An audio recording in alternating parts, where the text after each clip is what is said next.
அகப்பொருள் மெய்ப்பொருள், புறப்பொருள் பரம்பொருள். அகம் புறம் என்று இரண்டு நிலை இருக்கிறது. அகம் உடலுக்குள்ளே இருப்பது, புறம் என்பது உடலுக்கு வெளியே இருப்பது. அகப்பொருள் என்பதுதான் மெய்யியல், மெய்யுணர்வு. அகப்பொருள் வெளியே இருப்பது, உடலுக்கு அப்பால் இருப்பது, அது பரம்பொருள். எல்லாவற்றையுமே பொருளாகத்தான் பாவிக்கின்றனர். பொருளிலார்க்கு இவ்வுலகம் இல்லை, அருளிலார்க்கு அவ்வுலகம் இல்லை. அருள் இல்லை என்றால், அருள் என்றால் கருணை, மற்றவருக்கு உதவக்கூடிய ஒரு பண்பு. அதைத்தான் சொல்கிறார். அருளிலார்க்கு அவ்வுலகம் இல்லை. நமக்கு எத்தனை உலகம் இருக்கிறது? உலகம் ஒன்றுதான், பூமி ஒன்றுதான்.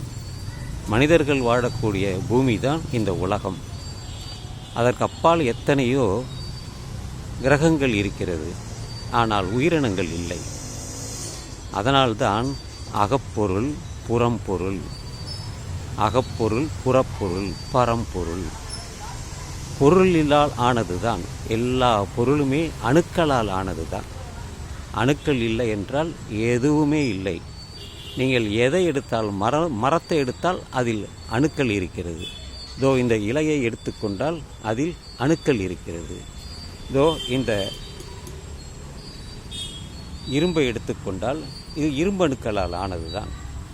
அதில் பார்க்கக்கூடிய எல்லாமே அணுக்களால் ஆனது தான். அது இயற்கையாகவே உள்ளது தான். நாம் தான் அதை பாகுபடுத்தி இது அகப்பொருள் புறப்பொருள் பரம்பொருள் என்று. மெய்ஞானம்,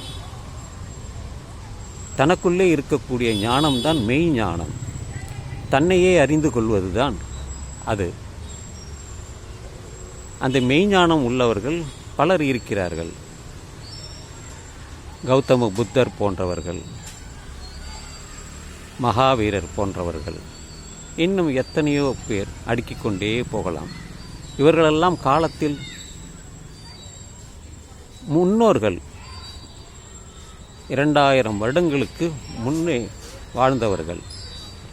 அதனால்தான் அவர்களை பற்றி நான் சொல்கிறேன். அகம்புறம், அகநானூறு புறநானூறு என்று தமிழிலும் இருக்கிறது. அதையெல்லாம் நமக்கு தெரிந்து கொள்வதற்கு மட்டுமே.